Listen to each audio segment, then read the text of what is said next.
৭৫ সংখ্যক গণৰাজ্য দিৱসৰ লগত সংগতি ৰাখি কাৰ্বি আংলং জিলা প্ৰশাসনৰ উদ্যোগত আজি ডিফু ক্লাবত দেশপ্ৰেমমূলক বহুভাষিক কবি সন্মিলন অনুষ্ঠিত কৰা হয়। কবি সন্মিলনটি বন্তি প্ৰজ্বলন আৰু শুভ উদ্বোধন কৰে বিশিষ্ট কবি সাহিত্যিক পদ্মশ্ৰী ধনেশ্বৰ ইংতিয়ে।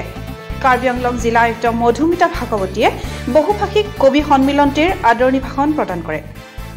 স্বৰ্ণালী গগৈ বৰা আৰু শৰৎ পাটৰে আঁত ধৰা গাম্ভীৰ্যপূৰ্ণ সন্মিলনটিত কাৰ্বি আংলঙৰ বিভিন্ন প্ৰান্তৰ প্ৰায় ৩০ গৰাকী নবীন প্ৰবীণ কবিয়ে নিজ নিজ ভাষাত দেশপ্ৰেমমূলক কবিতা আবৃত্তি কৰি সন্মিলনটি জীপাল কৰি তোলে।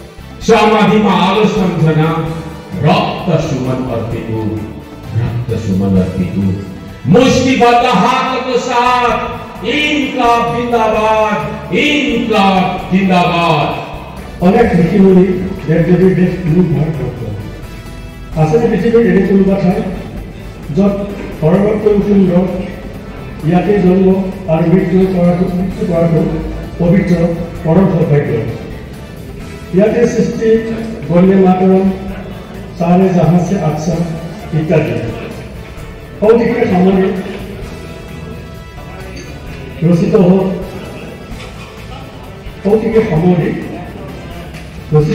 ৰাষ্ট্ৰীয় সংগীত জনগণ মন অধিনায়ক জয় আমি গৌৰৱে কওঁ মোৰ দেশ মহান। সন্মিলনৰ অন্তত জিলা প্ৰশাসনৰ তৰফৰ পৰা সন্মিলনটিত অংশগ্ৰহণ কৰা কবিসকলক একোখনকৈ প্ৰশংসা পত্ৰ প্ৰদান কৰে। ডিফুৰ পৰা ছাইদুল ইছলামৰ ৰিপৰ্ট, আছাম টাইমছ পোষ্ট।